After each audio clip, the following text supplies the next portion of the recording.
치과 의사 박광범. 그는 1년에 150번이 넘는 비행길에 오릅니다.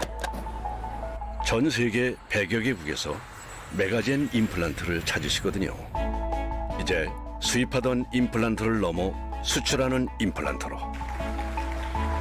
메가젠은 지금 K 임플란트의 자부심을 키우고 있습니다.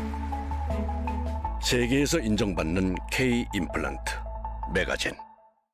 메가젠과 함께하는 치인신보TV 온라인 강의, 이번 달 강의를 맡게 된 윤정훈이라고 합니다. 저는 수원에서 개원을 하고 있고요. 아마 제 기억에 한 2년 전에 그 온라인 강의를 치인신보TV에서 했던 것 같습니다. 그리고 2년 만에 다시 이제 선생님들 만나 뵙게 돼서 영광으로 생각을 합니다. 오늘 제가 말씀드릴 내용은 그 발치 즉시 식립 시 우리가 기억해야 될 숫자 6가지라는 제목으로 제가 그동안 이제 발치 즉시 식립을 하면서 나름 중요하다고 생각하면서 또한 선생님들께서 좀 더 이렇게 쉽게 기억하실 수 있는 숫자 형태로 해서 증례와 그 다음에 케이스 위주로 증례와 그 다음에 문헌 고찰을 같이 해서 말씀을 드릴까 생각을 합니다. 예, 이렇게 신청이 조기 마감되었다고 연락이 와서 선생님들 성원에 감사를 드립니다. 예, 오늘 강의 내용은 이제 그 주로 증례 위주로 증례를 보면서 그 중간중간에 그 증례에 따른 그 숫자들과 그 다음에 그 문자, 문헌 고찰 이런 것들을 같이 하면서 이렇게 강의를 시작을 하려고 합니다. 그래서 첫 번째 증례를 통해서 이러한 숫자 3가지 정도를 이제 말씀을 드릴까 하고요. 두 번째 증례를 통해서 이제 이러한 숫자들을 1mm 이하, 2mm 이상 이런 숫자들을 좀 말씀을 드릴까 합니다. 아무래도 이제 선생님께서 그 즉시식립이라고 하면 상악 전치부가 가장 이제 관심사이시기 때문에 상악 전치부를 따로 이제 이렇게 말씀을 좀 드릴까 하고요. 그 다음에 이제 상악 전치부라고 하면 또 아무래도 이제 심미적인 문제들이 있기 때문에 그 연조직을 또 따로 떼어놓고 이야기를 드릴 수가 없기 때문에 증례 3번째를 통해서는 그 연조직에 대한 이러한 숫자들에 대해서 좀 말씀을 드릴까 생각을 합니다. 그래서 일단 그 첫 번째 증례는 일반적인 우리가 이제 즉시식립에 그러니까 주로 구치부나 소구치가 되겠지요. 그때 케이스를 가지고 이런 숫자들에 대해서 좀 말씀을 드릴까 생각을 합니다. 첫 번째 증례가 되겠습니다. 환자분이 이제 이렇게 내원을 하셨고요. 여기 포스트가 아마 있었었고요. 그 다음에 이제 치아가 이렇게 파절이 되어서 발치를 하고 이제 즉시식립을 하기로 하였습니다. CT 상황에서 보면 이렇게 바칼 플레이트와 링괄 플레이트는 다 인택트한 상태로 보여지고요. 신경과의 거리가 뭐 그 루트 에이펙스에서 아주 충분치는 않지만 그래도 한 3, 4mm 이상 존재하는 걸로 그렇게 보여집니다. 보시면 이렇게 이제 프랙처가 있었던 것이죠. 그래서 이렇게 발치를 했고요. 이 수술을 위해서 우리가 보통 일반적인 수술들은 그 바칼 쪽으로 이렇게 그 플랩을 여는 경우들이 많이 있습니다. 근데 이제 즉시식립은 이제 선생님들 많이 아시다시피 이렇게 플랩리스 수술을 하거나 아니면 이제 제가 주로 제안 드리는 것들은 이제 그 링구알 쪽이나 그 구개 측으로 그러니까 팔라탈 쪽으로 플랩을 열어서 수술하는 것들을 일반적으로 권해드립니다. 그래서 여기 같으면 파필라 웨이 링구알 인시전 플랩이라고 해서 파필라보다 더 안쪽에서 링구알 쪽에서 이제 인시전을 줘서 이렇게 플랩을 열고 그 다음에 수술을 하는 그러한 증례가 되겠습니다. 그래서 이 부분에 대해서는 뒤에 두 번째 증례에서 좀 더 자세하게 설명을 해드리도록 그렇게 하겠습니다. 그래서 이렇게 플랩을 이제 링구알 쪽에서 열게 되면 우리가 일반적으로 이제 즉시식립은 그 대부분 링구알 쪽에서 이제 임플란트를 식립을 하게 되죠. 선생님들 대부분 잘 알고 계실 것이고요. 이렇게 플랩을 열게 되면은 우리가 링구알 클래스트가 이렇게 보여지기 때문에 이 링구알 클래스트를 기준으로 임플란트를 식립하기가 용이해집니다. 그리고 플랩을 열지 않고 플랩리스 수술을 하게 되면은 이제 진지바 탑 부위가 이제 발치와의 식립 기준점이 되겠지요. 이렇게 플랩을 열게 되면 링구알 크레스트가 보여지기 때문에 링구알 크레스트를 기준으로 임플란트 식립 깊이를 가지고 가면 될 것 같습니다. 그래서 이와 같이 드릴링을 하게 되었고요. 그 그다음에 이제 이렇게 임플란트를 식립을 하게 되었습니다. 일반적인 그 바칼 플레이트가 인텍트 했을 때의 즉시 식립에서 임플란트의 식립 깊이는 링구알 크레스트를 기준으로 대략 서브 크레스탈로 한 2mm, 아니면 그보다 조금 더 깊게 들어가는 것들을 일반적으로 권해드립니다. 여기도 보시면 서브 크레스탈로 이렇게 들어가 있는 것들을 우리가 볼 수가 있죠. 그래서 이제 앞에서 저희가 말씀을 드렸고 선생님들 대부분 아시고 계시다시피 이렇게 즉시 식립에 있어서 우리가 임플란트를 설측이나 혹은 구개측으로 식립을 하게 되고요. 그 이유에 대해서 좀 먼저 알아보도록 하겠습니다. 그래서 첫 번째 기억해야 될 숫자로서 2대 0.5라는 숫자를 좀 기억을 해주시면 좋을 것 같습니다. 문헌을 통해서 그 내용을 좀 살펴보도록 하겠습니다. 우리가 잘 알고 계시는 이제 닥터 린데께서 발치를 하고 나서 그 다음에 그 발치와의 흡수나 이런 것들이 이제 어떻게 일어나는지에 대해서 좀 설명을 한 그러한 그 논문이 되겠습니다. 그 알베올라 본은 이제 우리가 다 알다시피 이렇게 코티칼 본이 있고요. 그 다음에 이제 트라베큘라 본이 있습니다. 그리고 이제 라미나 듀라, 우리말로 치조백선이라고 하죠. 그래서 이것은 그 치아를 발치하고 나면 사라지는 그러한 그 본이 되겠습니다. 그래서 이제 일반적으로 tooth dependent structure라고 이야기를 하고 있죠. 그림으로 보면 그림이 조금 희미해서 죄송합니다만은 치아가 이렇게 있고요. 그 다음에 이 치아 주변에 이렇게 하얗게 보이는 치조백선이죠. 우리 학교 때 다 배웠던 것들이고요. 이것이 이제 라미나 듀라가 되겠고요. 그 다음에 이렇게 발치를 하고 나면은 이 라미나 듀라는 치아가 발치가 됨으로 인해서 이제 사라지게 되는 이제 그러한 조직이 되겠습니다. 그래서 이런 라미나 듀라를 다른 말로 이제 번들본이라고 이야기를 하게 되는데요. 그걸 조금 더 자세하게 살펴보도록 하겠습니다. 이것은 이제 그 알베올라 본에서 보면 그 페론탈 리가멘트가 붙게 되는, 그러니까 PDL 스페이스 바로 옆에 붙어 있는 알베올라 본 부위라고 볼 수가 있겠죠. 그리고 이제 엑스레이 상에서 하얗게 보인다는 의미는 이제 미네랄라이즈드가 많이 되어 있다라는 뜻이 되겠고요. 그리고 이제 좀 더 조직학적인 설명을 드리면 그 샤페스 파이버가 덴틴에서부터 시작을 해서 시멘툼을 지나서 이제 PDL 스페이스를 지나서 본 쪽에 인설션 되어 있는 그 부위를 이제 라미나 듀라, 그 다음에 본의 관점에서 이야기를 하면 이제 번들본이라고 이야기를 할 수가 있겠습니다. 그래서 라미나 듀라는 이제 엑스레이 상으로 보면 라미나 듀라라고 이야기를 하고요. 그 다음에 조직학적으로는 이제 번들본이라고 이야기를 합니다. 그래서 그 조직학 소견을 보면 이 이제 마지날 부위에서의 그 이제 번들본에 대해서 좀 알아보도록 하겠습니다. 그래서 이 부위를 조금 더 확대를 해서 보면 이와 같이 이제 치아가 있고 PDL 스페이스가 있고 이제 이것이 이제 알베올라 본이 되겠고요. 이 알베올라 본의 그 PDL 스페이스 쪽에 있는 가장자리에 붙어 있는 이 부위를 이제 번들본이라고 이야기를 드릴 수가 있겠습니다. 그래서 이 번들본을 조금 더 이렇게 확대를 해서 보면 이제 이런 이야기를 드릴 수가 있겠죠. 여기가 이제 덴틴이 되고요. 그다음에 여기가 이제 시멘툼이 되겠습니다. 그리고 여기가 이제 PDL 스페이스가 되겠습니다. 그리고 그 옆에 이제 이 전체가 다 이제 그 라멜라 본이 되겠고요. 그 라멜라 본 중에서도 굉장히 이렇게 하일리 미네랄라이즈 되어 있는 이 부위가 이제 우리가 번들본이다 이렇게 이야기를 드릴 수가 있겠습니다. 그리고 이제 이 번들본을 그 사실 우리가 이제 발치를 하고 나서 그 발치와의 흡수라든지 그 다음에 즉시 식립 임플란트와 관련해서 이제 중요한 부위는 이제 마지널 크레스트 쪽이 되겠죠. 그래서 이 마지널 크레스트 쪽에서의 번들본을 조금 살펴보도록 그렇게 하겠습니다. 먼저 이 링구알 쪽이 되겠습니다. 고배율로 보는 사진이 되겠는데요. 이렇게 보시면 이제 이쪽이 치아가 되겠고요. 그 다음에 여기가 이제 PDL 스페이스가 되겠습니다. 그리고 이제 이쪽이 크레스트가 되겠고요. 이렇게 선으로 보여지는 이 부위가 이제 번들본이라고 말씀을 드릴 수가 있겠습니다. 그래서 이 번들본의 이 두께가 일반적으로 이 PDL 스페이스의 두께하고 비슷하다라고 이야기를 하고 있고요. 그래서 대략 이 PDL 스페이스가 0.2에서 0.3mm 정도가 되었기 때문에 번들본도 대략 그 정도 된다. 그래서 일반적으로 이야기를 할 때는 이제 0.5mm 이하이다. 그래서 링구알 쪽에서의 이 번들본의 두께는 0.5mm 이하이다. 이렇게 이야기를 드릴 수가 있겠습니다. 그리고 이제 바칼 쪽을 좀 살펴보도록 하겠습니다. 바칼 쪽은 이제 이렇게 되어 있고요. 여기가 치아가 되겠고요. 여기가 크레스트 부위고요. 그 다음에 여기가 이제 PDL 스페이스가 되겠죠. 그리고 이제 이 부위가 이제 번들본이 된다라는 것이고요. 이 번들본은 박할 쪽에서는 두께가 2mm 이상이 나오는 경우가 대부분이었다. 이제 이렇게 이야기를 하고 있는 것이지요.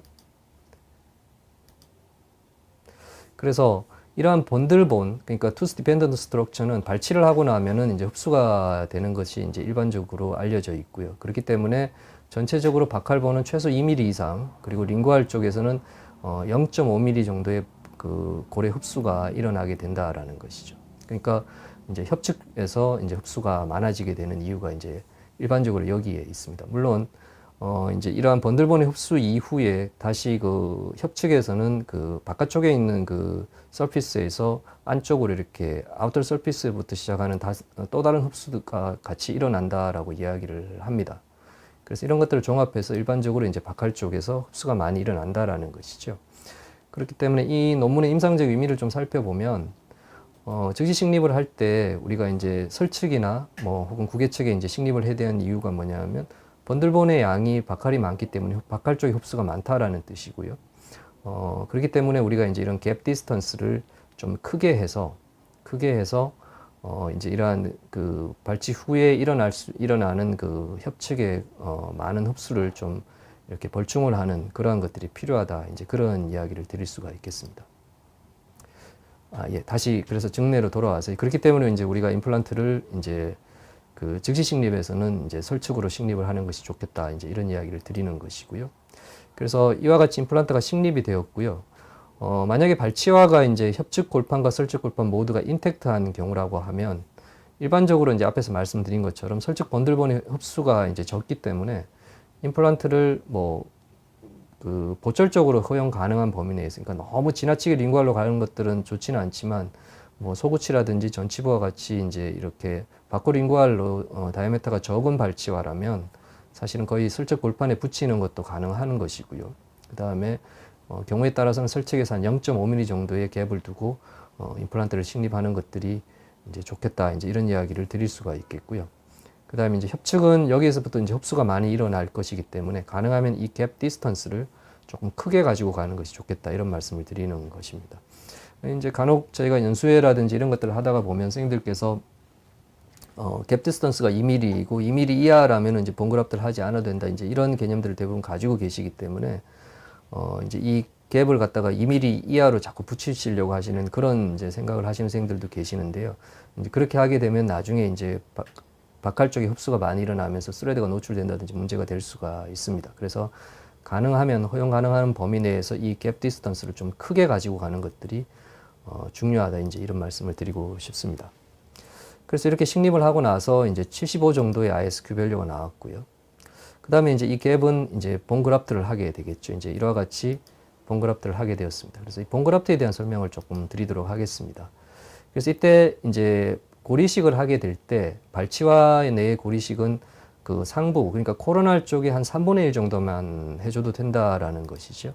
그래서 기억해야 될 숫자 두 번째로는 3분의 1이 되겠습니다. 그래서 발치화의 상부 3분의 1 정도만, 코로날 3분의 1 정도만 고리식을 해줘도 된다. 이제 그런 이야기들이 되겠습니다. 물론 이제 임플란트 식립 깊이가 조금 깊어진다면 조금 더 절반 정도까지도 이제 고리식을 할 필요가 있기는 하겠지만 어쨌든 이제 이렇게 기억을 하고 계시면 좋을 것 같고요. 그 근거는 여기에 있습니다. 두 번째 문헌을 좀 살펴보면 뭐 린데 그룹이죠. 아라우조가 2008년에 이제 발표한 논문이 되겠습니다. 뭐 개실험이긴 합니다만은 이와 같이 이제 치아가 있는 이 부위를 이제 이렇게 코로날, 미들, 에피칼 이렇게 3등분을 하였고요. 그다음에 치아가 발치된 부위, 개 소구치가 발치된 이 부위를 다시 3등분을 했습니다. 그래서 이 볼륨의 변화가 어떻게 되느냐, 이 부위를 이것을 이제 측정한 실험 논문이 되겠습니다. 그래서 뭐 결과를 좀 살펴보면 이와 같이 치아가 남아 있는 부위에서는 거의 볼륨의 변화가 크지 않지요. 뭐 플랩을 열었다 젖히면 박할 쪽에 약간의 그 코로날 3분의 1에서 박할에 약간의 흡수가 있는 정도, 뭐 거의 큰 변화가 없었다. 이제 그런 이야기가 되겠습니다. 근데 이제 발치가 된 사이트는 조금 사정이 달라지지요. 그래서 이런 이야기를 하고 있습니다. 그 에피칼 쪽은 볼륨, 그다음 미들 쪽도 마찬가지로 이렇게 볼륨들이 오히려 조금 늘어나거나 아니면 큰 변화가 없었다라는 것이고요. 그 발치와의 흡수는 대부분 이런 코로날 3분의 1쪽, 그러니까 이 상부 3분의 1에서 한 30% 정도의 흡수가 있었다. 이제 그런 이야기들을 하고 있습니다. 그렇기 때문에 이제 우리가 즉시 식립을 하게 될 때는 이제 그 임플란트의 그 탑 부위가 그 탑 부위의 위치가 굉장히 중요합니다. 조금 과하게 말씀을 드린다면 사실 이쪽에서는 임플란트가 어떤 방향으로 어떻게 심겨져도 크게 문제가 안 될 수도 있습니다. 그렇지만 이 코로날 3분의 1에서 임플란트가 어느 위치에 놓여지느냐는 나중에 임플란트 예후에 많은 영향을 줄 수가 있다라는 것이죠. 그래서 임플란트는 코로날 탑에서 링구알 쪽에 위치되는 것이 굉장히 중요하고요. 그리고 이와 같이 코로날 3분의 1에서 대부분의 흡수가 일어나기 때문에 우리가 골 이식을 한다면은 이 부위에 주로 해주는 것들이 좋겠다. 이제 그런 이야기를 드릴 수가 있겠습니다. 이게 게시름이긴 하지만 인체에서도 거의 비슷한 양상을 보일 것이다. 이렇게 이야기를 하고 있습니다. 그래서 이것은 이제 김대용 선생님이 쓰신 책에서 제가 발췌한 발췌한 그림이 되겠는데요. 이와 같이 이제 즉시 식립을 하고 나서요. 그 다음에 이제 이렇게 본그раф트를 하게 되죠. 보시다시피 이렇게 발치와의 코로날 3분의 1 내지 한 2분의 1 정도까지 고리식을 하게 되었고요. 그 다음에 이 상부에 올라와 있는 이런 고리식제들은 석션이나 이런 걸 통해서 제거를 하면 좋을 것 같습니다. 물론 뭐 이것도 그냥 남겨둬서 이렇게 그 연조직에 이제 인베이드 되는 뭐 타나우 같이 이렇게 더블 존 테크닉이라고 이야기를 해서 그래서 연조직의 볼륨을 유지하는 데 도움이 된다 이런 이야기도 하고 있지만 일반적이라면 이제 이렇게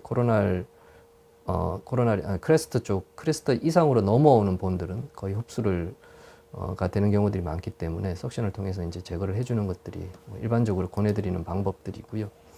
그 다음에 이제 뭐 이렇게 힐링을 넣고 콜라 테이프를 넣고 이렇게 마무리를 하면 되겠습니다.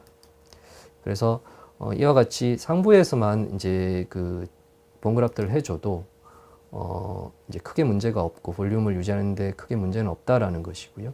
그 다음에 이러한 것들이 이제 임상적으로는 수술을 할 때 고리식을 굉장히 편하게 할 수 있다라는 것입니다. 이렇게 그 하반까지 이렇게 밀어 넣거나 이제 꼭 그런 과정들이 필요하지 않는 경우들이 많기 때문에 이런 경우에는 이제 임상을 좀 더 쉽게 해줄 수 있다 이런 이야기가 되겠습니다. 그래서 논문의 임상적인 의미는 이제 본그раф트는 상부 3분의 1만 그리고 고리식을 조금 더 용이하게 할 수 있는 방법이 이제 이렇게 되겠다라는 것이고요. 뭐 고리식제는 이제 그 잘 녹지 않는 슬로우 그 리접션이 되는 뭐 보바인 본이라든지 BCP라든지 이런 것들을 주로 사용하시면 될 것 같습니다. 예, 다시 증례로 돌아와서 그래서 이와 같이 본그раф트를 하고 나서는 이렇게 상부에 이렇게 그 바이오콜 테크닉에 의해서 이 콜라겐 매트릭스가 되겠습니다. 콜라겐 매트릭스를 덮고 그 다음에 그것을 유지하는 이런 슈처들을 이렇게 해주고 그래서 이렇게 개방창 형태로 그러니까 플랩을 다 닫아서 뭐 프라이머리 클로즈를 한다든지 이런 것들이 아니라 이런 개방창 형태로 힐링을 시켜주시면 결과들이 좋다 이런 말씀을 드릴 수가 있겠습니다.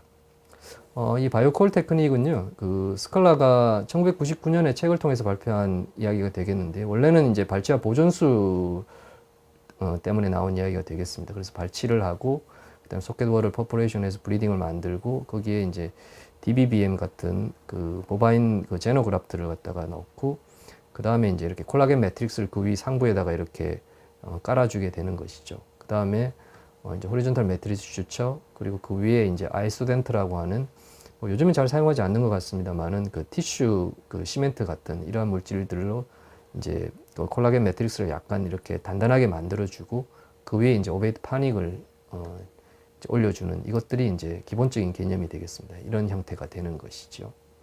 이것들을 이제 그 뭐 닥터 하야시라든지 여러 선생님들께서 이제 즉시 식립을 하는 과정에서 이렇게 응용을 해서 이제 사용을 하고 있습니다. 저도 마찬가지고요. 그래서 이제 임플란트는 이렇게 식립이 되었습니다. 뭐 수술 직후에 보시면 이렇게 바깥쪽에 본그раф트 잘 되어 있고요. 임플란트 주변으로 본들이 잘 유지가 되고 있습니다. 그래서 파노라마 사진이 되겠고요. 그 다음에 주변 연조직의 이제 그럼 힐링 과정, 우리가 이렇게 개방 그 창으로 이렇게 힐링을 시킬 때 연조직 힐링들이 이제 어떻게 일어나며 또한 감염은 과연 되지 않는 것인가 이제 이런 부분들에 대해서 좀 설명을 해드리도록 하겠습니다. 사진으로 제가 보면서 설명을 해드리겠습니다. 이와 같이 이제 수술 직후에 다음 날이 되겠네요. 이때 이제 이렇게 힐링이 일어나고 있죠. 콜라 테이프들이 아직도 좀 보이고 있고요. 그다음에 한 일주일 정도 지났을 때, 8일 정도 지났을 때 보면 주변에 콜라 테이프들이 조금씩 남아 있고, 그다음에 뭐 연조직들, 상피들이 이렇게 조금씩 자라 들어오는 양상들을 우리가 볼 수가 있습니다. 그리고 한 발사를 하고 한 2주 정도 지났을 때 사진이죠. 거의 이제 상피들이 다 이렇게 자라 들어와 있는 것들을 볼 수가 있습니다. 이 바코링구알 쪽으로 이 소구치 같은 경우에는 이제 좀 작기 때문에 조금 더 상피들이 일찍 덮이는 것 같습니다. 그리고 한 22일, 한 3주 전후 지났을 때 상피들이 이제 완전히 채워서 좀 더 안정적인 상태를 보여주고 있습니다. 그래서 이제 세 번째 우리가 이제 기억해야 될 숫자는 우리가 개방창으로 이제 즉시 식립을 하였을 때 그 주변의 상피가 대략 한 3주 내외, 발치와의 크기에 따라 조금 다르겠지만 3주 내외로 이제 발치와를 덮어주게 된다라는 것이고요. 그래서 이 기억해야 될 숫자 세 번째로는 3주가 되겠습니다. 그래서 이때까지 우리가 발치와를 잘 드레싱을 한다든지 해주게 되면 이제 감염의 가능성들을 거의 줄일 수가 있다. 이제 그런 이야기가 되겠습니다. 그래서 여기에 대한 문헌을 좀 살펴보도록 하겠습니다. 암너가 이제 69년에 발표한 논문이 되겠는데요. 이제 발치와의 힐링에 관한 이야기들이 되겠습니다. 대부분의 발치와의 힐링에 대한 논문들이 거의 비슷한 시퀀스를 가지게 되는데요. 시기적으로의 약간씩의 차이는 있지만 거의 동일한 흐름들을 가지고 있다. 저는 그렇게 생각을 하고 있습니다. 그래서 이 논문을 좀 위주로 살펴보도록 하겠습니다. 먼저 이렇게 발치를 하고 나서 24시간 내에 이제 블러드 클럿이 형성이 되고요. 그 블러드 클럿이 이제 용혈 현상을 통해서 이제 헤몰라이시스 되면서 이제 나중에 뒤에 가서 이제 그라인 티슈로 변해가게 되는데요. 그래서 가장 중요한 것은 발치와의 힐링 혹은 발치 즉시 식립 후의 힐링에 있어서 가장 중요한 과정은 이 부분이 되겠습니다. 그래서 블러드 클럿이 발치와를 채워야 된다라는 것이죠. 그리고 나서 이제 한 2, 3일 정도 지나고 나면은 이제 이 블러드 클럿이 이렇게 위쪽으로 수축이 되면서 그 하방에 이렇게 그라니션 티슈들이 생기게 되는 것입니다. 그리고 한 4일 정도 지났을 때 보면 이제 창상 변연 쪽에서 이렇게 상피 조직들이 조금씩 자라 들어오게 되죠. 제가 앞에서 보여드린 연조직의 힐링 과정에서도 보면 이제 그런 것들 우리가 조금씩 볼 수가 있죠. 그리고 이제 본이 형성되는 시점에서는 이제 이렇게 먼저 파골세포들이 출현하게 되죠. 그래서 파골세포들이 이제 그 기반을 만들어 놓고 나면 이제 발치와가 이제 리모델링이 이제 시작이 된다. 이렇게 말씀을 드릴 수가 있겠습니다. 그리고 한 일주일 정도 지나고 나면은 이제 이렇게 블러드 클럿, 그라니션 티슈, 그 하방에 이제 우리가 잘 알고 계시는 오스테오이드, 린데 그룹에서는 이제 프로비저널 매트릭스라고 하는데요. 이런 것들이 이제 형성이 되면서 이제 본이 본격적으로 발치와에 이제 형성이 되어진다. 이렇게 말씀을 드릴 수가 있겠습니다. 그리고 이제 오늘 말씀드리는 세 번째 기억해야 될 숫자와 관계에서는 한 3주 정도 지나고 나면은 이제 창상의 상피화가 거의 진행이 된다라는 것이죠. 그래서 여기에 이제 상피들이 이렇게 이제 거의 발치와를 덮게 되는 그런 과정들이 있게 되고요. 이때가 이제 대략 한 3주 정도 된다. 그래서 이제 제가 3주를 좀 기억해 주십사 이렇게 말씀을 드리고 있습니다. 그리고 이제 2달 정도 지났을 때 보면 일단 이 상피가 3주경에서는 이제 되게 약했는데 이제 하방으로 이렇게 콜라겐들이 이제 머추레이션이 되면서 이렇게 단단해진 상피가 이제 2달 정도 지나면 만들어지게 되고요. 그리고 이제 발치와의 고령성도 모델링 과정도 이렇게 다 만들어지게 됩니다. 이때는 이제 우분본 형태로 이제 만들어지게 되죠. 물론 처음에 있었던 크레스트까지는 다 차 올라오는 것 같지는 않고요. 한 3분의 2 되는 지점 혹은 5분의 4 되는 지점 정도까지 이제 바카 플레이트가 인텍트 하다면 이제 차 올라오는다라고 생각이 됩니다. 그리고 이제 한 4개월 정도까지 이제 리모델링 과정을 거쳐서 이제 마추레이션이 된다. 이제 그렇게 말씀을 드릴 수가 있겠습니다. 그래서 이 과정을 요약을 하면 모델링 과정은 코아귤레이션, 그라니션 티슈, 프로비저널 매트릭스, 그다음에 우분본 여기까지가 이제 모델링 과정이 되겠고요. 우분본이 다시 라멜라본과 본메로로 바뀌는 과정. 그래서 이 모델링 과정은 한 2달 정도까지 지속이 되고 그 이후에 리모델링 과정이 2달 더 지속이 되어서 한 4달 정도 지났을 때 발치와의 힐링이 어느 정도 완성이 된다. 이제 그렇게 말씀을 드릴 수가 있겠습니다. 그래서 이 숫자와 관련해서 선생님들께서 조금 기억을 하셨으면 하는 말씀을 조금 더 추가적으로 드리면 이제 에비앙이 82년에 발표한 논문을 보면 이제 앞에서 말씀드린 것처럼 이제 그 상피가 이제 완전히 발치화를 덮는 데는 보통 한 3에서 5주, 그러니까 대략 한 3주 정도를 기억을 하시면 될 것 같고요. 그다음에 이제 앞에서 말씀드린 것처럼 이제 본이 필링이 일어나는 것들은 대략 5에서 10주, 그러니까 앞에서 8주 정도 말씀을 드렸었고요.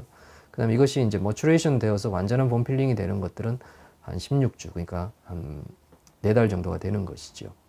그리고 이제 우리 많이들 알고 계시는 그 발치와의 힐링 커패시티, 그러니까 오스테오제닉 액티비티는 발치를 하고 나서 한 4에서 6주경 사이에 이제 그 생성이 되어서 한 8주 정도까지 지속이 된다라고 이야기를 하고 있습니다. 그리고 이 상피화의 완전한 상피화, 그러니까 상피가 이제 어느 정도의 강도를 가지는 단단한 상피로 되는 것들은 이제 대략 한 8에서 10주 정도의 과정들이 거치라는 것이죠. 그러니까 처음에 한 3에서 5주 정도는 상피가 덮이는 과정들이고요. 그 하방에서 이제 콜라겐들이 이제 뭐 머추레이션 되고 오르가니제이션 되는 그 과정들을 거쳐서 좀 단단한 상피가 되어서 이제 임상적으로 의미가 있는 상피가 되는 데는 한 8에서 10주, 그러니까 한 8주 정도를 다시 기억을 하고 계시면 좋을 것 같습니다. 그래서 이제 뭐 여러 가지 질문들 중에서 이제 사실은 이제 딜레이드 타입인 그 수술을 갖다 언제쯤 하는 것이 좋겠냐, 이제 이런 질문들을 많이들 하시는데요. 물론 이제 케이스마다 약간의 이제 그 차이는 있겠지만, 이제 저는 일반적인 기준을 가지고 있는 것들은 딜레이드 타입 수술은 한 2달 정도를 일반적으로 기다렸다가 수술을 하는 것들을 원칙으로 하고 있습니다. 그 이유는 이제 앞에서 말씀드린 것처럼 이제 상피가 한 3주 내외에서 덮이기는 하지만 얘네들은 이제 아직까지 이제 약한 그런 상피이기 때문에 이제 만약에 우리가 플랩을 다시 연다든지 GBR을 위해서 연다든지 하게 되면은 이제 다 찢어져 버릴 가능성들, 그런 경우들이 많이 있죠. 아마 선생님들께서도 많이 경험을 하셨을 거라고 생각을 합니다. 그래서 프라이머리 클로즈를 하기가 좀 힘들어지는 것이죠. 그렇기 때문에 그 앞에서 말씀드린 것처럼 상피가 이렇게 머추레이션 되는 기간이 한 8주 정도가 되기 때문에 그 8주 정도, 그러니까 2달 정도를 지나고 나면은 이제 상피들이 좀 이렇게 플랩을 열어도 잘 찢어지지 않고 GBR을 좀 더 이렇게 그 수용할 수 있는 정도의 강도를 가진다, 이제 그런 이야기가 되겠고요.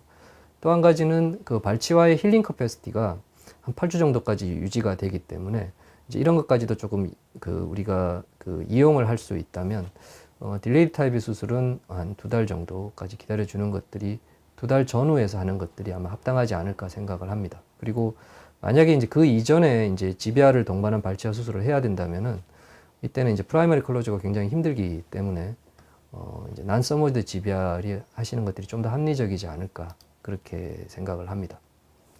그래서 이 논문을 임상적인 의미를 좀 정리를 하면 결국은 이제 상피가 발치화를 덮는 데는 대략 한 3주 내외의 시간이 걸린다. 물론 우리가 이제 템포럴 힐링을 어버트먼트를 올리게 되면은 그 시간이 조금 더 짧아질 수는 있겠지요. 그러니까 그건 선생님들께서 잘 구분하시면 될 것 같고요. 그렇기 때문에 대략 한 3주 정도까지 발치화를 개방창으로 이제 그 즉시 식립해서 힐링을 시킨다면은 그 발치화의 관리가 중요해서 환자분들을 뭐 일주일에 한 번 정도 이렇게 불러서 드레싱을 해 주신다든지 이제 그런 것들이 필요하겠다, 뭐 그런 이야기들이 되겠습니다. 예, 그래서 다시 정례로 돌아와서 대략 한 달 25일 정도 지나니까 이제 이렇게 주변에 연조직들도 강도를 가질 정도의 이제 깨끗한 그 힐링들을 보여주고 있습니다. 그래서 이제 이렇게 뭐 통법에 따라서 보철물을 완성을 한 그런 케이스가 되겠습니다. 그래서 이렇게 플랩리스 수술을 하게 되면 그 뮤코즈 인지발 정신은 상당히 잘 유지가 되고 있고요. 그것 때문인지는 모르겠지만 그 연조직들도 상당히 안정적으로 유지되는 그런 경향들을 볼 수가 있습니다. 예, 수술 보철하고 나서 이제 주변에 임플란트 주변에 본 상황이 되겠는데요. 임플란트 식립 깊이는 이제 엑스레이 상에서 보면은 인접치에 인터프록시마를 보내서 대략 한 4mm 정도, 즉시 식립 같으면 그래서 최종적으로 한 3mm 정도가 되도록 약간의 흡수들이 일어나게 되면 뭐 그렇게 해서 그 정도의 깊이로 이제 임플란트가 식립되는 것들이 적당한 깊이로 식립이 되었다, 이렇게 말씀을 드릴 수가 있겠습니다. 2년 정도 지났을 때 사진입니다. 뭐 임플란트 주변에 이제 코티칼라이제이션도 잘 일어나고 있는 것 같고요. 그 다음에 임플란트 주변의 본들도 안정적으로 잘 유지되는 양상을 볼 수가 있습니다. 수로 한 2년 6개월 정도 지났을 때 사진이죠. 뭐 괜찮은 양상들을 보여주고 있고요. 예, 한 4년 정도 지났을 때 임상 사진이 되겠습니다. 거의 뭐 이제 안정적으로 이렇게 그 힐링이 일어난 그리고 그것들이 잘 유지가 되는 그런 양상들을 볼 수가 있겠습니다. 예, CT 사진을 보시면 이게 이제 4년 정도 지났을 때 사진이 되겠습니다. 임플란트 주변에 본들이 잘 유지가 되고 있고요. 그렇죠. 그 다음에 이 초진 CT와 비교를 했을 때, 수술 직후의 CT와 비교를 했을 때 보면 이 바칼 쪽의 볼륨이 뭐 약간은 줄어들어 있지만 뭐 임플란트에 영향을 주거나 그렇지는 않은 것 같습니다. 그래서 이런 것들을 우리가 이제 알아볼 수가 있겠습니다. 예. 그래서 이 첫 번째 증례를 통해서 2대 0.5, 3분의 1, 3주 이러한 숫자들에 대해서 선생님들께서 기억을 하시고 또 좀 이해를 하시면 좋겠다 이런 말씀을 드리겠고요. 이제 두 번째 증례는 이제 상악 전치부 증례가 되겠습니다. 예, 이것도 마찬가지로 이제 증례를 통해서 이제 그 임상적 의미들을 숫자들을 좀 살펴보도록 그렇게 하겠습니다. 이제 환자분이 이렇게 내원을 하셨고요. 이제 치료 계획상 그러니까 보험 임플란트를 2개를 해서 이쪽에 브릿지를 만들고 나머지 치아들은 발치를 해서 상악에서요. 발치를 해서 이제 그 파셜 덴처를 하기로 그렇게 계획을 하였습니다. 그래서 이제 그 12번을 제외한 나머지 치아는 다 발치를 했고 환자분이 이제 이것을 살릴 수 없을까 여러 가지 고민을 하시다가 이제 계속 이제 모빌리티가 계속 있어서 이제 최종적으로 이것까지 발치를 하고 이제 임플란트 2개를 식립을 하기로 하였습니다. 치아가 약간 팔라탈 쪽으로 있었기 때문에 이제 이쪽 부위가 약간 꺼져 있는 양상들을 우리가 볼 수가 있습니다. 이렇게 들어와 있는 양상들을 볼 수가 있고요. 그래서 이렇게 치아를 발치를 하고 이제 12번은 즉시 식립, 14번은 이제 딜레이드 타입의 수술을 하게 되었습니다. 그래서 보시면 이제 한 2달 정도 지났기 때문에 연조직의 힐링은 다 일어났지만 발치화 자체는 아직도 이제 그 본들이 이렇게 완전히 차 있지는 않는 그런 것들을 우리가 볼 수가 있고요. 그다음에 12번 즉시 식립 같은 경우에는 이렇게 바칼 플레이트는 비교적 이렇게 얇지만 이제 괜찮은 그 상태인 것 같고요. 그 다음에 사실 여기서도 중요한 부분들이 이제 이 치조골의 경사와 그 다음에 치아의 경사, 치축의 경사가 이제 어떠냐 하는 것이 되겠습니다. 보통은 이제 이렇게 같이 평행한 경우보다는 이제 그 치아가 더 이렇게 수직으로 세워져 있는 경우들이 많이 있죠. 수직까지는 아니더라도 45도라든지 이렇게 기울어져 있는 경우가 많습니다. 그래서 그거에 따라서 이제 즉시 식립의 수술법이 조금씩 달라질 수가 있는데요.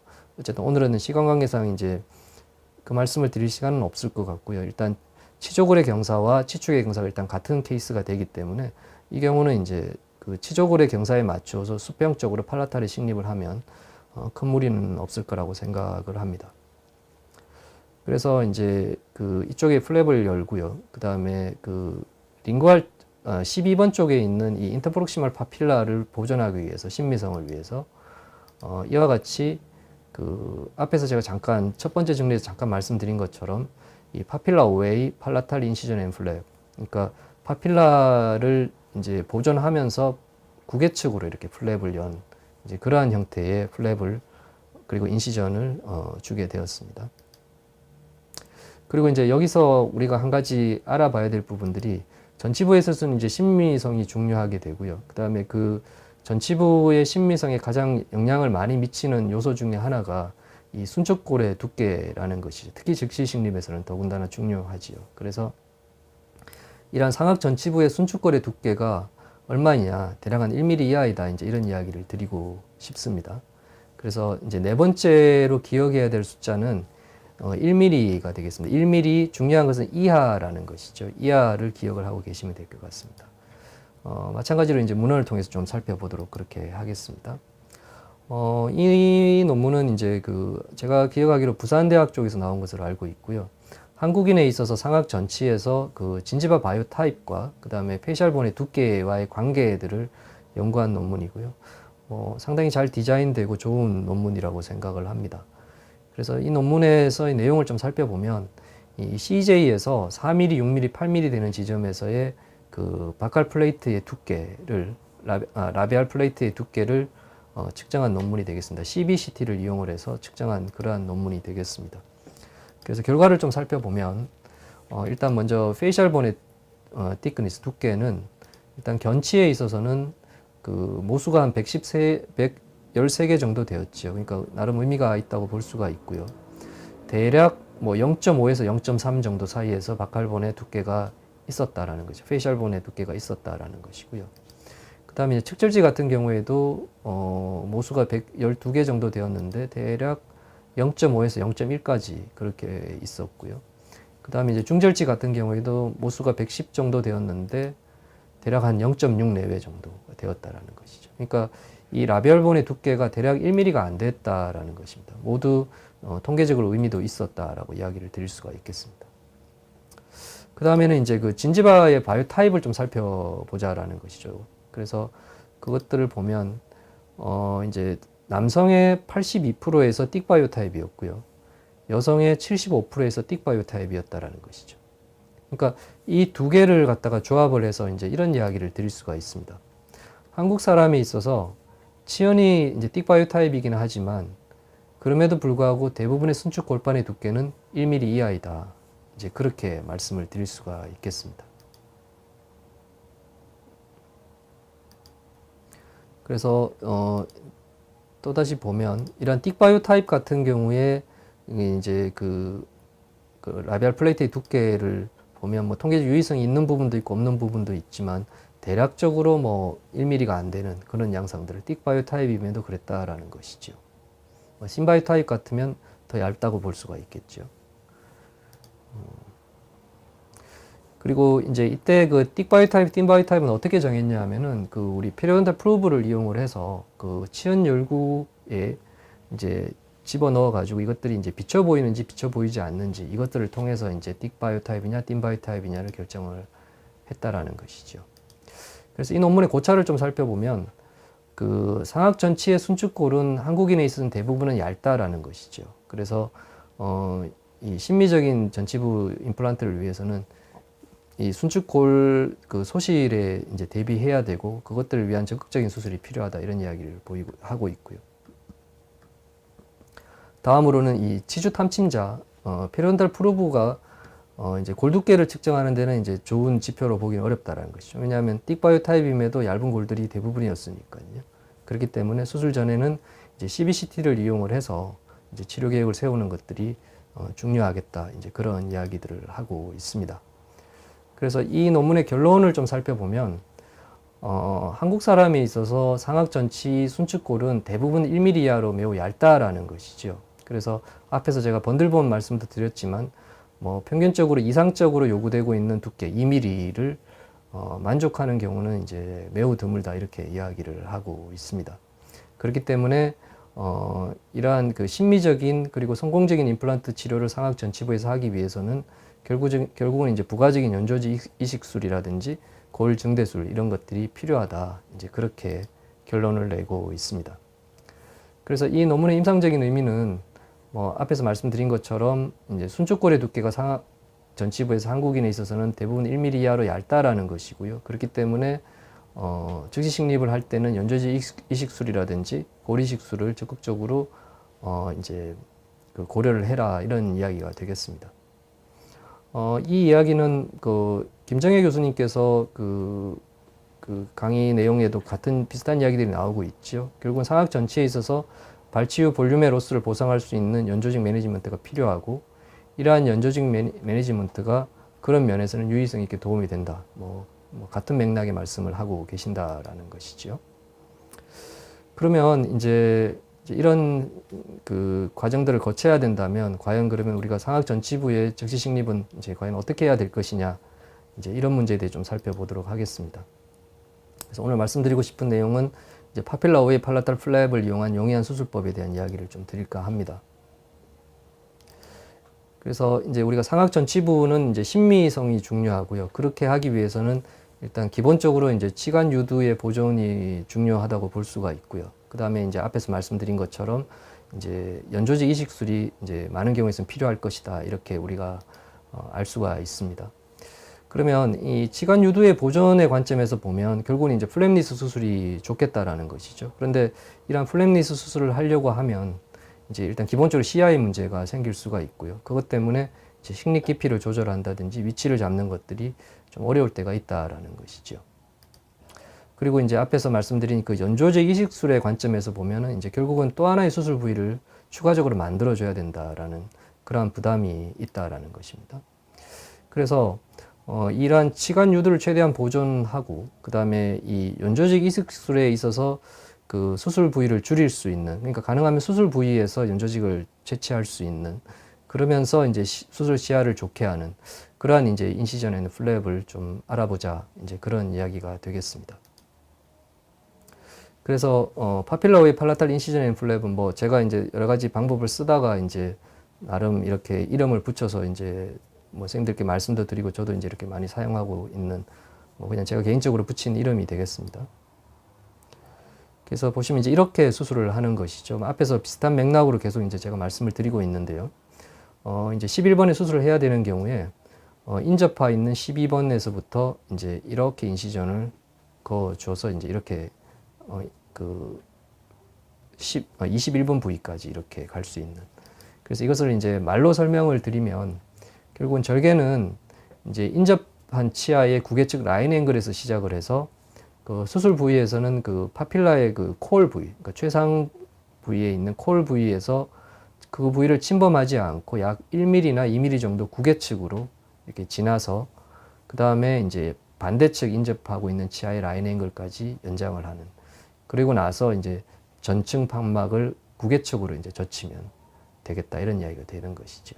그리고 이제 만약에 이제 우리가 CTG를 많이 해야 되는 경우라면은 이제 뭐 인접 지하까지 이렇게 좀 더 연장을 하는 그런 것들이 필요하겠다라는 것이죠. 그래서 이제 다시 이 사진을 보면 이 부위가 이제 콜 부위라고 한다면 이제 인접치의 라인 앵글에서 시작을 해서 이제 이렇게 그 임플란트 식립할 부위의 구개측 그 크레스트를 지나서 그 이 콜 부위에서는 한 1mm 정도 구개측으로 인시전 라인이 가는 것들이 중요하고요. 그렇게 해서 이제 반대측 인접치까지 이렇게 인시전을 연장을 하고 그 다음에는 이제 풀 티크니스로 이제 플랩을 구개측으로 젖힌다. 이제 이렇게 말씀을 드릴 수가 있겠습니다.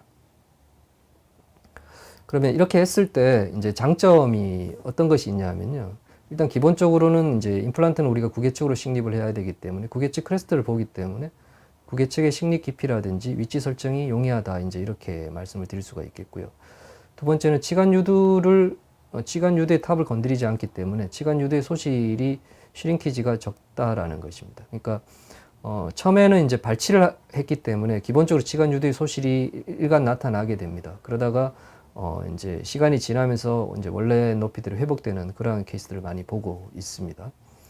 그다음에 세 번째로는 그 상악전치에서 이제 이렇게 우리 그 코 밑 부위, 그러니까 코 밑에 이제 이렇게 컨케비티가 많은, 함뇨가 많은 그러한 수술 케이스라든지, 그 다음에는 이제 협술폭이 조금, 뭐 이게 측절치라든지, 아니면 이제 그 여성분들 같은 경우에 이제 그 협술폭이 좁은 경우들이 있죠. 이런 경우에는 이제 그 우리가 구개측의 치조골을 삭제한다든지 이렇게 해서 치아 임플란트를 조금 더 이제 구개측으로 옮길 수도 있습니다. 그런 면에서 대응이 용이하고요. 그 다음에는 이제 앞에서 말씀드린 것처럼 이제 이 플랩을 젖힌 쪽에서 이제 CTG를 채취를 할 수 있다라는 것이죠. 그래서 이제 그런 것들이 이제 또 다른 수술 부위를 만들지 않고 수술 부위에서 이제 CTG를 채취할 수 있다, 이런 이야기를 드릴 수가 있겠습니다. 물론 이제 장점만 있는 것은 아니겠죠. 단점을 좀 말씀을 드리면 일단 CTG를 채취하고 나면은 아무래도 구개측 치연이 조금 얇아집니다. 물론 이게 이제 시간이 지나면서 많은 경우에서 회복이 되는 경우가 많지만 어쨌든 얇아질 가능성을 좀 가지고 있고요. 두 번째로는 이제 그 CTG의 채취량이 이제 우리가 구치부 쪽으로 해서 이제 넓게 뛰는 것보다는 아무래도 좀 적다라는 것이고요. 그다음에 마찬가지로 이제 항상 우리가 CTG를 채취할 때는 이제 출혈의 가능성들은 가지고 있다. 이제 그렇게 말씀을 드릴 수가 있겠습니다. 예. 그래서 다시 정례로 돌아와서 그래서 이렇게 이제 파필러웨이 팔라탈 인시전에 플랩을 하고 그다음에 구개측으로 플랩을 젖히고 난 다음에 이쪽에 이제 그 CTG를 위해서 이렇게 구개측에서 이제 CT를 떼어내고 있는 과정들이 되겠습니다. 부위가 조금 넓었기 때문에 좀 많은 양의 CTG를 채취를 할 수가 있었습니다. 그렇죠. 이렇게 되어 있고요. 이제 그다음에 이제 이렇게 임플란트를 식립을 하게 되었습니다. 그래서 이제 두 번째로 말씀드려야 될 부분들은 이제 상악전치의 순축 골판과 임플란트 사이의 거리는 최소 2mm 이상이어야 한다. 이제 그 이야기를 드리고 있습니다. 앞에 첫 번째 정리에서도 비슷한 말씀을 드렸었는데요. 그래서 기억해야 될 숫자 5번째로는 이제 2mm 이상이 되겠습니다. 역시 문헌을 통해서 좀 살펴보도록 하겠습니다. 그 피에트로브스키가 67년에 발표한 논문에서 이런 이야기들이 나오게 됩니다. 그 치아를 발치한 그 모델과 그 다음에 그 발치한 모델의 그 컨트롤 라테랄 치아가 존재하고 있는 그 모델에서 이제 그 흡수량을 측정한 것이. 그러니까 만약에 그 21번이 발치가 되었는데 이제 11번이 남아 있는 이제 그러한 모델에서 이제 임플란트가 발치 후에 치아가 발치되고 난 다음에 이제 얼마나 흡수가 되었는지를 측정한 그런 논문이 되겠습니다. 이와 같이 이제 11번이 만약에 이렇게 남아 있고 원래 이제 발치와의 볼륨이 이 정도였다라고 생각이 되면 치아를 발치를 하고 나서 이제 원래 오리지널 볼륨을 옆에 치아에 맞추어서 이렇게 가정을 하고 현재 이렇게 흡수가 되어 있는 정도까지의 그 흡수량을 이제 측정한 그런 논문이 되겠습니다. 그래서 이제 흡수량을 이제 전체적으로 정리를 해보면 하악 같은 경우에 협측에서 한 3.5, 그 다음에 링구알 쪽에서 한 1.7 정도가 흡수가 되었다고 하고요. 그 다음에 그 바칼 상악 같은 경우에도 이제 협측에서 3.6, 그 다음에 팔라탈 쪽에서 2.0 이렇게 측정이 되었습니다. 그러니까 우리가 지금까지 이제 협측의 흡수가 많고 하는 부분들은 이제 같은 앞에서 말씀드린 그러한 이야기들과 같은 맥락의 결과들을 볼 수가 있고요. 근데 이제 이 5번째 숫자와 관련해서 이제 여기서 말씀드리고 싶은 거는 뭐냐 하면은 그 상악 전치부에서의 이제 흡수되는 양들을 좀 살펴보자라는 것이죠. 대략 한 3mm 내외 정도의 흡수가 일어난다라고 이 논문에서 이제 이야기를 하고 있습니다. 그러면 이제 우리가 상악 전치부에서 그 수평적으로 이제 어떻게 임플란트를 식립을 해야 되느냐 이제 이 부분에 대해서 이런 논문을 바탕으로 주아노리오가 2011년에 발표한 내용을 좀 보면 이제 앞에 금방 말씀드린 것처럼 상악 전치의 전체 흡수량은 대략 한 3mm 내외 정도라고 볼 수가 있고요. 그 다음에 그 앞에 말씀드린 바칼 플레이트의 두께는 대략 1mm가 안 된다라는 것이죠. 이건 이제 한국인뿐만 아니라 제가 시간 관계상 다른 논문을 잘 못 보여드렸는데 뭐 브라질이라든지 뭐 이런 데서 나온 논문을 봐도 전체적으로 상악 전치의 바칼 플레이트의 두께는 거의 1mm가 안 되는 걸로 되어 있습니다. 그래서 대략 뭐 한 1mm라고 우리가 이야기를 했을 때 그러면 이제 흡수가 3mm인데 바칼 플레이트에 1mm가 있다고 보면 그 발치와의 오리지널 볼륨에서 전체 볼륨에서 한 2mm 정도는 침범이 발생해서 흡수가 되어서 들어온다라고 우리가 이야기를 드릴 수가 있겠지요. 그래서 그리고 또한 이제 그 임플란트 주변에서 그 생기는 이제 호리존탈 바이올릭 위스에 의해 가지고 생기는 뭐 익스터널 타입 같으면 소셜리제이션이 생길 수도 있고 하기 때문에 이제 그런 것들도 대략 한 1.5mm 정도라고 이야기를 하고 있습니다. 그래서 이런 것들을 고려를 하면 상악 전치에서는 적어도 갭 디스턴스를 그 바칼 플레이트와 임플란트 사이에 2mm 중량은 이상인 것이죠. 2mm 이상을 만들어 주는 것들이 향후 생길 수 있는 발치와의 흡수를 우리가 어느 정도 보충을 할 수 있겠다. 그런 의미에서 이제 이렇게 2mm 이상이라는 숫자가 나오게 되었다. 이렇게 말씀을 드릴 수가 있겠습니다. 그렇죠. 그래서 이제 논문의 임상적인 의미를 정리를 하면 2mm 이상 되는 것들은 갭 디스턴스가 그렇게 되어야 된다라는 것이고요. 그 다음에 이제 앞에 논문에서 말씀드린 것처럼 상악 전치에서는 가능하면 연조직 이식술이나 고리식술을 반드시 시행하는 것들이 좋겠다. 이제 그런 말씀을 드릴 수가 있겠습니다. 예, 다시 정례로 돌아와서 이게 왔다 갔다 하시니까 헷갈리시죠? 좀 양해를 부탁을 드리겠고요. 그래서 정례를 돌아와서 이제 이렇게 CTG를 시행을 하고 본그라프트도 하고 이제 수술은 이렇게 마무리가 되었습니다. 그래서 엑스레이 상에서 이제 임플란트는 이렇게 식립이 되었고요. 그렇죠. 파노라마 사진이 되겠고요. 뭐 CT 상에서 보면 바칼 쪽에 본들이 잘 충분히 남아 있고요. 그렇죠. 14번도 마찬가지가 되겠습니다. 그래서 이제 힐링되는 과정들을 보면 수루 9일째 이제 이런 정도로 힐링이 일어났고요. 그다음에 이제 한 달 정도 지났을 때 이제 깨끗한 힐링이 되면서 이제 이 그 12번 바칼 쪽에 이렇게 볼륨이 많이 이제 생겨 있는 것들을 볼 수가 있습니다. 그래서 최종 보철은 이제 이렇게 12번과 14번 여기는 파닉 이제 이런 형태로 마무리를 한 그런 증례가 되겠습니다. 뭐 보시면 이렇게 볼륨이 잘 유지가 두꺼워져 있고요. 뭐 이제 CTG 양이 좀 적었기 때문에 여기까지 이제 연장을 못한 것들이 조금 아쉽기는 합니다만은 이제 이렇게 해서 최종적으로 임플란트는 마무리가 된 그런 케이스가 되겠습니다. 예, 그래서 이상으로 이제 두 번째 증례를 통해서 상악 전치부에 필요한 1mm 이하 그리고 2mm 이상이라는 숫자에 대해서 좀 알아봤고요. 이제 세 번째 증례를 통해서 이제 앞에서 계속 제가 말씀드린 그 상악 전치의 연조직에 대한 이야기들을 좀 드리도록 하겠습니다. 그래서 이 세 번째 증례는 1대 1.5라는 숫자에 대해서 좀 말씀을 드릴까 합니다. 예, 환자분이 이제 이렇게 내원을 하셨고요. 이제 브릿지가 뭐 캐리어스가 생기면서 이렇게 프랙처가 되어서 발치를 하고 이제 즉시 식립을 하게 되었습니다. 꽤 오랜 동안 이 브릿지를 쓰셨기 때문에 이쪽이 이제 다 이렇게 흡수가 일어나는 것들을 우리가 볼 수가 있습니다. 보시다시피 이렇게 캐리어스에서 프랙처가 일어나서 발치를 하게 되었고요. 술전 CT를 보시면 12번, 그 다음에 21번이 되겠습니다. 바칼 플레이트는 비교적 괜찮은 양상들을 보여주고 있습니다. 그래서 이렇게 발치를 하고 플랩을 열고, 그 다음에 이제 CTG를 이제 이때는 오래전에 수술을 했었기 때문에 이렇게 이제 구개측에서, 구치부에서 구개측에서 이제 이렇게, CT를 채취를 하게 되었습니다. 그리고 이제 이렇게 이제 임플란트 드릴링을 해서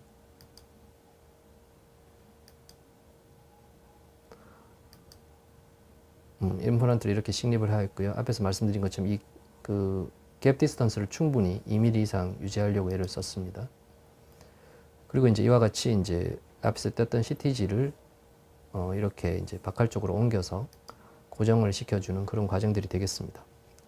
그래서 이 과정에서 이제 제가 말씀드리고 싶은 것들은 이제 상악 전치의 순측 연조굴의 폭이, 연조직의 폭이 넓어야지 그 심미적인 결과를 이제 오랫동안 유지할 수 있다. 이제 그 말씀을 좀 드리고자 합니다.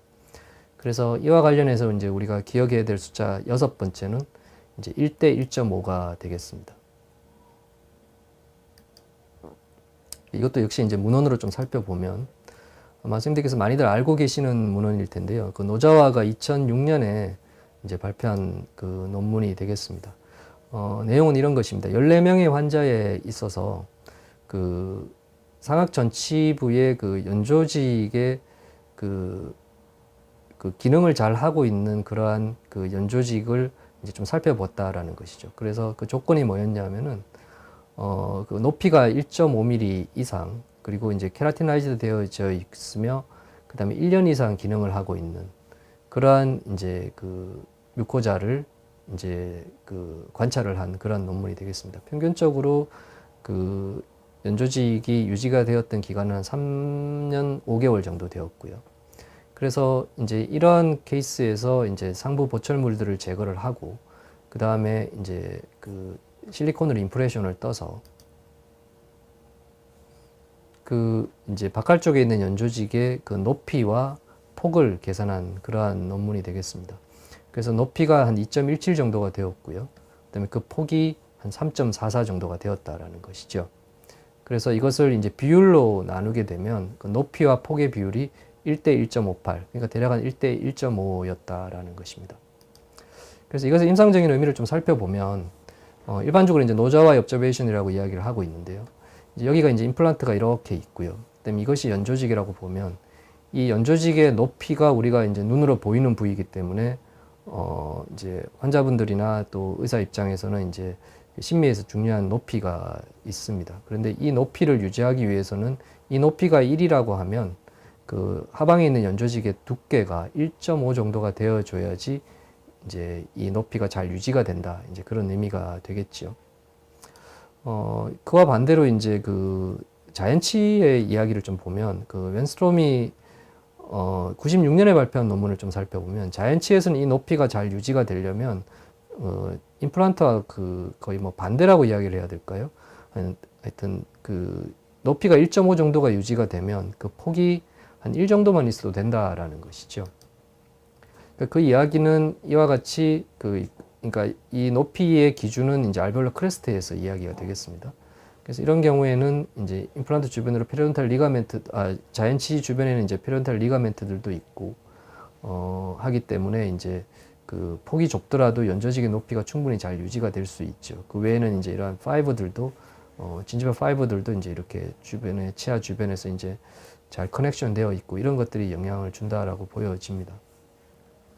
근데 이제 우리가 다 알다시피 임플란트 주변에는 이제 이러한 것들을 기대할 수가 없다라는 것이죠. 그래서 이 높이가 1 정도를 유지하려고 해도 연조직의 폭이 굉장히 두꺼워야지, 그러니까 그 베이스가 넓어야지만 이제 잘 유지가 될 수 있다.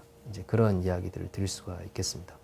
그렇게 따지면 이제 우리가 이상적으로 이 연조직의 높이가 한 3mm 정도가 된다면 그 폭은 대략 한 1.5 정도, 3mm가 된다면 한 4.5 정도의 폭은 유지가 되어야 되겠다. 이제 그런 이야기를 드릴 수가 있겠습니다.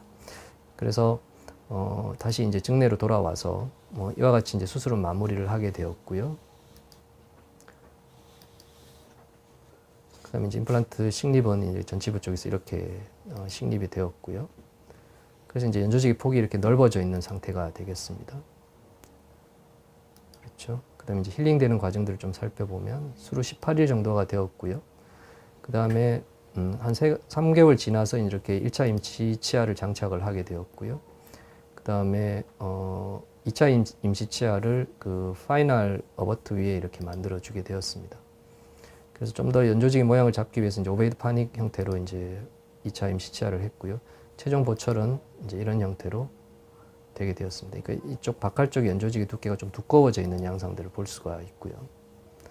그래서 뭐 이렇게 최종적으로 보철이 마무리가 되었습니다. 물론 이 12번과 22번의 그 이 서비컬 쪽의 모양이 좀 차이가 있었지만 제가 이렇게까지 만들어 줄 자신이 없어서 이제 이런 정도로 해서 마무리를 하게 되었습니다. 임플란트 주변의 본들은 잘 유지가 되고 있고요. 보시면 이게 이제 1년 9개월 정도 지났을 때 임상 사진이 되겠습니다. 주변의 연조직들은 잘 유지가 되는 그런 양상들을 볼 수가 있습니다. 연조직의 두께도 그대로 잘 유지가 되고 있습니다. 그리고 이제 6년 정도 지났을 때 사진이 되겠습니다. 보시면 이렇게 연조직의 두께는 잘 유지가 되고 있고요. 네, 초진에 비해서 이제 두꺼워진 양상들이 6년 정도 지났지만 잘 유지가 되는. 그리고 이렇게 연조직의 두께가 두꺼워져 있을 때 그 연조직의 그 높이도 크게 문제 없이 잘 이제 비교적 6년이면 비교적 이제 오랜 시간인데도 비교적 잘 유지가 되는 그런 양상들을 볼 수가 있습니다.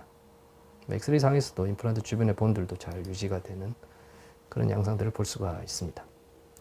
예, 이상으로 이제 증례를 통해서 제가 숫자 6가지에 대해서 좀 설명을 해드렸고요. 이제 마지막 증례를 간단히 보면서 이 수치들이 이제 임상적으로 이제 다시 어떻게 적용되는지를 간단하게 살펴보고 강의를 마무리하도록 하겠습니다. 환자분이 이렇게 오셨고요. 마찬가지로 이렇게 트라우마에 의해서 이렇게 다 치아가 프랙처가 일어나서 발치를 하게 되었습니다. 그래서 보시면 이제 이렇게 굉장히 연조직이 두꺼워 보이죠. 이게 아주 띡바이오 타입으로 보여집니다. 그래서 마찬가지로 파필러의 팔라탈 인시전 앤 플랩을 열어서 파필라를 보존해 주고요.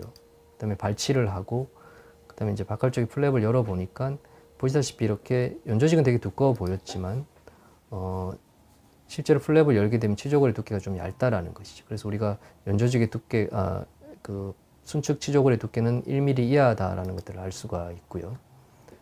그 다음에 이제 이렇게 임플란트를 식립을 하고요. 그 다음에 그 갭 디스턴스는 2mm 이상을 줘야 되겠다. 그렇게 이야기를 하고 있습니다. 이쪽도 마찬가지죠. 13번도 마찬가지가 되겠습니다.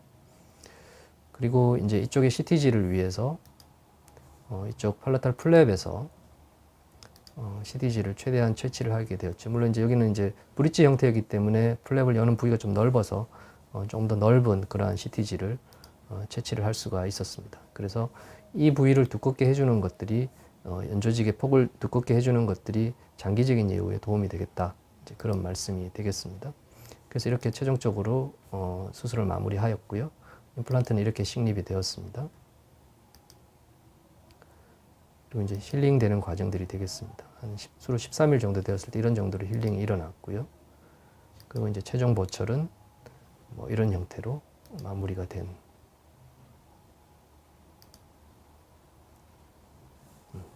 그런 증례가 되겠습니다. 예, 그래서 이상으로 이제 오늘 제가 말씀드릴 내용들은 마무리하도록 하고요. 최종적으로 이제 테이크홈 메시지하고 마무리하도록 그렇게 하겠습니다. 예, 첫 번째로는 그 2대 0.5가 되겠습니다. 이것은 이제 협측과 설측의 본들본의 두께가 되겠습니다. 그래서 협측의 본들본이 두껍기 때문에 우리가 임플란트를 설측으로 식립을 해야 된다는 뜻이고요. 그 다음에 3분의 1이 되겠습니다. 이것은 이제 발치와의 고리식은 코로나를 3분의 1 정도만 해줘도 대부분의 흡수가 그쪽에서 일어나기 때문에 괜찮을 것이다, 이렇게 이야기를 드릴 수가 있겠고요. 세 번째는 이제 3주가 되겠습니다. 이것은 이제 발치와의 상피가 덮이는 기간이 되겠죠. 그래서 우리가 개방창으로 즉시 식립을 하고 힐링을 시킬 때 한 3주 정도까지 이제 조심을 해서 드레싱을 한다든지 하면 되겠다, 이런 이야기를 드리는 것이고요.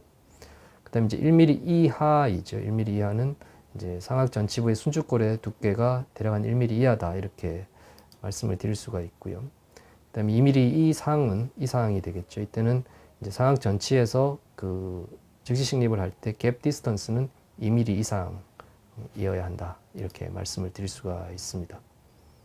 그리고 이제 마지막으로 그 상악 전치부에서 연조직의 그 높이와 폭, 그러니까 오랫동안 심미적인 상태를 유지할 수 있는 그 연조직의 높이와 폭은 대략 한 1대 1.5다, 이런 이야기죠. 그래서 실질적으로 뭐 이걸 길이를 재어서 이렇게 하기는 힘들고요.